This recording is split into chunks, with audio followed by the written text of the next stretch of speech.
Halo mantapers, gimana kabar kalian? Sehat? Sip, mantap.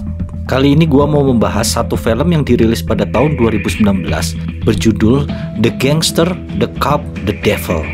Film yang bergenre action ini mengisahkan tentang pentolan geng kriminal yang paling ditakuti yang telah diserang hingga dia mengalami luka parah, dan hal ini telah membuat reputasinya hancur hingga ia pun mencari pelaku yang memukulinya itu untuk balas dendam. Sampai akhirnya dia memutuskan untuk bekerja sama dengan seorang detektif polisi. Oh ya, bagi kalian yang belum subscribe, silahkan subscribe dan aktifkan lonceng notifikasinya agar kalian terus mendapatkan update dari film seru di channel ini. Oke, simetriskan posisi pantat dan lupakan semua cicilan, and let's get it on. Oh yeah, oh yeah, oh yeah, movie. Pada awal adegan film, kita diperlihatkan oleh seorang pengendara mobil yang sedang kejar-kejaran dengan mobil lain yang ada di depannya. Hingga ketika berjalan cukup lama, akhirnya pengendara yang di belakang itu mampu menabrak pengendara yang ada di depannya. Kemudian orang ini keluar untuk memotonya dengan tujuan agar dia nantinya akan mendapatkan kerugian dari asuransi. Namun pada saat ia lagi sibuk memoto, tiba-tiba dia dihampiri oleh orang itu. Dia kemudian dihajar dan sampai orang itu dihujani dengan pisau dari arah belakang. Dan kemudian dia pun dimasukkan ke dalam mobil untuk dihabisi. Kemudian pada siang harinya, ada dua anggota polisi yang bernama Jong Tae-suk dan Ti Wadak yang rencananya ingin ke tempat TKP. Namun ketika di tengah macetnya perjalanan, Jong Tae-suk melihat segerombolan gangster yang sedang berada di depan bar. Hal itu kemudian membuat Tae-suk ini mau menghampiri dan menggertak sambil memberi pelajaran kepada mereka.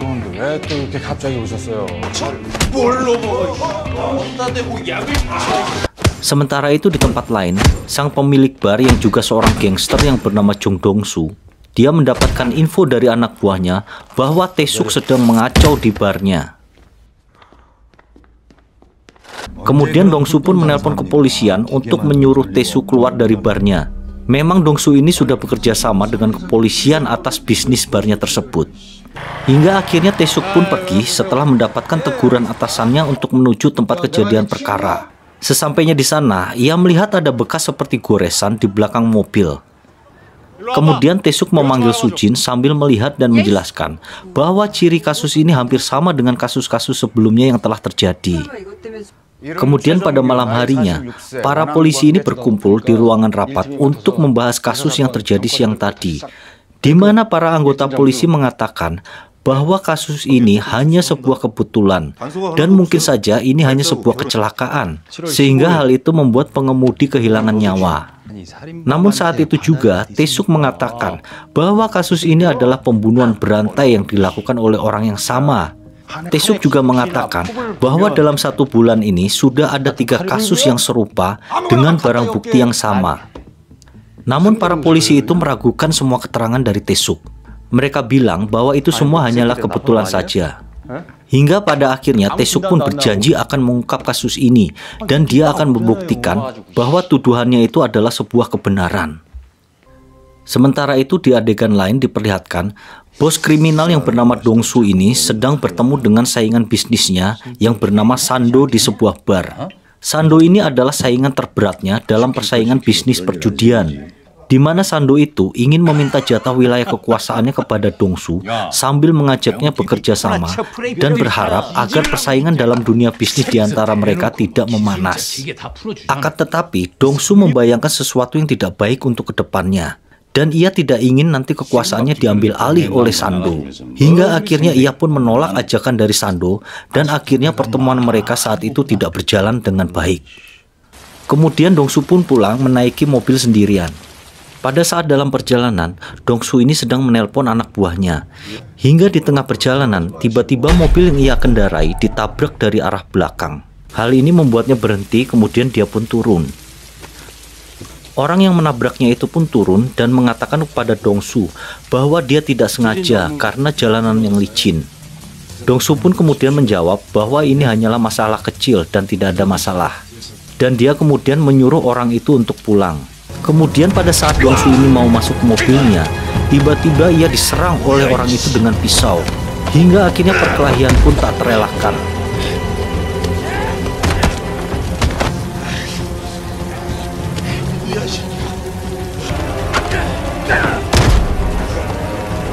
Akan tetapi orang itu mampu melarikan diri dan menabrak Dongsu. Orang misterius itu lari ke pedesaan, di mana saat itu dia masih sempat-sempatnya untuk menghabisi penduduk sekitar sana.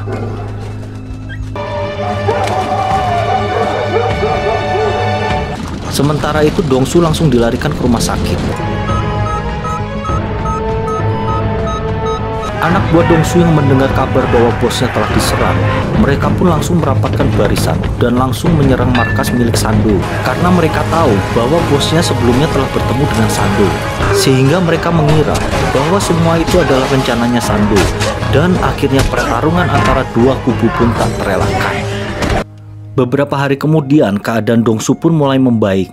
Dia mengatakan kepada salah satu anak buahnya bahwa pelakunya itu bukan dari pihak Sando.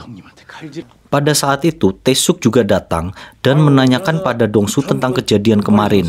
Namun Dongsu tidak ingin polisi ikut campur dengan urusannya. Dia dan anak buahnya sendiri yang akan menangkap orang itu nantinya. Hingga dia menyuruh Tae-suk untuk pergi dari situ. Kemudian Tae-suk pun pergi, lalu dia langsung mencari mobil yang Dongsu pakai kemarin. Setelah ketemu mobil itu, ia pun melihat ciri-ciri kesamaan dari kasus pembunuhan sebelumnya, di mana bagian belakang mobilnya ada goresan bekas tabrakan. Di suatu tempat pada malam hari, orang misterius ini berulah lagi. Ia mendatangi pengendara truk yang sedang menelpon.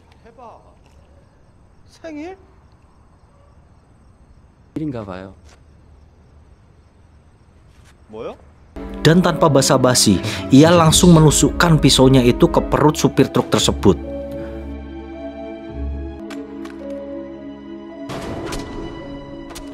Kemudian ia membawa pergi truk itu. Setelah beberapa saat membawa truk itu, ternyata tiba-tiba dari belakang truk ada seorang teman dari supir itu. Orang itu ternyata baru bangun dari tidurnya. Hingga kemudian pembunuh ini pun langsung menghabisinya juga. Pada saat menghabisi orang itu, pisau miliknya terjatuh. Hingga akhirnya pisau tersebut ditemukan oleh anak buah dari Dongsu. Dongsu yang mendapatkan pisau dari sang pembunuh itu, dia tetap kesulitan untuk melacaknya.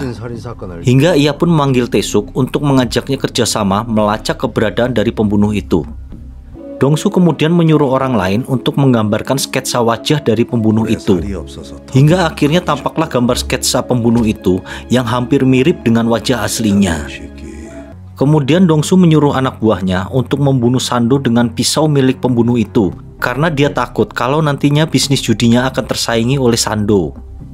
Tugas itu pun berhasil dilaksanakan oleh anak buahnya. Mereka menghabisi Sando tanpa ampun. Hingga Tae-suk ini mengetahui bahwa ketua gangster lainnya telah terbunuh. Dia dibunuh dengan pisau yang masih menancap di perutnya.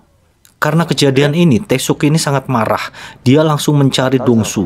Tae-suk tahu bahwa yang membunuh Sando adalah Dongsu, dan ia pun langsung memukuli Dongsu. Akan tetapi karena tubuh Dongsu yang besar ini, hingga pukulan dari Tae-suk ini tidak dirasakan olehnya. Sampai akhirnya mereka pun kembali ke pembicaraan awal, di mana Tae-suk ini berjanji akan memecahkan kasus pembunuhan ini, dan kemudian ia akan menangkap Dongsu. Adegan beralih ke pemakaman dari Sando. Di acara itu, Dongsu hadir dengan memberi salam hormat terakhir di hadapan kuburan Sando. Dan pada saat itu juga, si pembunuh ternyata hadir di dalam acara tersebut. Pembunuh ini memberikan secari kertas kepada penjaga di sana. Kertas itu bertuliskan bahwa bukan saya yang membunuh, pisau saya telah dicuri oleh orang lain. Kemudian dia pun segera pulang, di mana pada saat itu dia sempat-sempatnya lagi untuk menghabisi nyawa orang lain.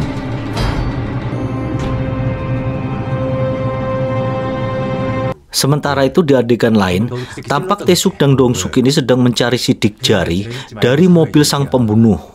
Kemudian tiba-tiba mereka pun diserang oleh anak buah dari Sando, hingga pertarungan pun tidak terelakkan lagi.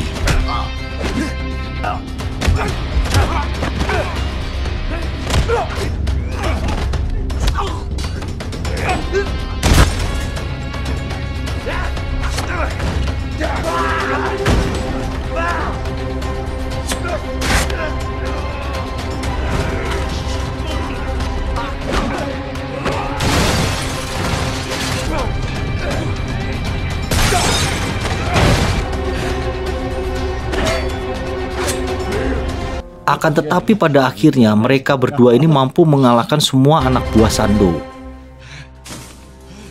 Hingga kemudian Tae-suk akhirnya berhasil mendapatkan sidik jari dari sang pembunuh, sampai dia pun mengetahui identitasnya. Kemudian Tae-suk dan Dong-su pun langsung pergi ke tempat si pembunuh. Namun sesampainya di sana, ternyata orang itu tidak ada di rumahnya. Hingga pada malam harinya, Tae-suk dan para gangster ini mengetahui keberadaan dari sang pembunuh. Hingga terjadilah saling kejar-kejaran.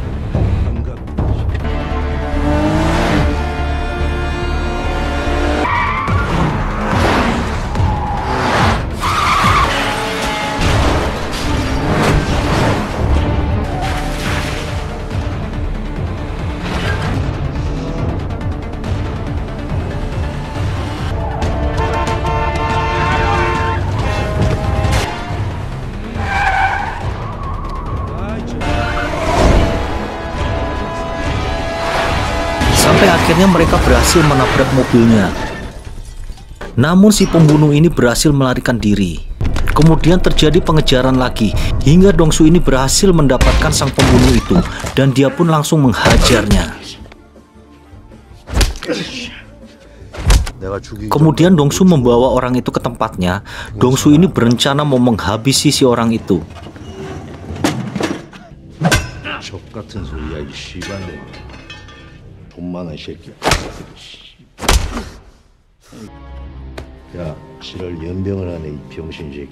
Tiba-tiba datanglah Tae-suk mengendarai mobilnya dan langsung menabrak, hingga akhirnya si pembunuh ini terselamatkan. Dia kemudian dibawa ke kantor polisi untuk disidangkan. Pada saat persidangan, orang ini mengaku bahwa bukan dia pelakunya. Sehingga karena memang tidak ada bukti yang kuat, akhirnya jaksa dan hakim pun menetapkan bahwa orang ini tidak bersalah. Kemudian tiba-tiba muncullah Dong-su. Dia membuka bajunya dan mengatakan bahwa semua bukti-bukti ada. Dong-su kemudian memperlihatkan bekas luka di sekujur tubuhnya, dan ia mengatakan bahwa di tangan orang itu ada bekas luka dan juga ada luka di dada sebelah kanan. Luka itu karena Dong-su yang melakukannya. Hingga karena pengakuan Dong-su ini, akhirnya sang pembunuh pun ditetapkan sebagai tersangka dan dijatuhi hukuman mati atas pasal pembunuhan berantai. Itulah pembahasan dari film The Gangster, The Cop, The Devil. Film ini memang cukup seru dan mendapatkan banyak pujian dari kalangan perfilman Hollywood. Mungkin segitu dulu. Bagi kalian yang belum subscribe, silahkan subscribe, like, comment, and share sebanyak-banyaknya. Terima kasih atas waktu kalian. Thank you and see you.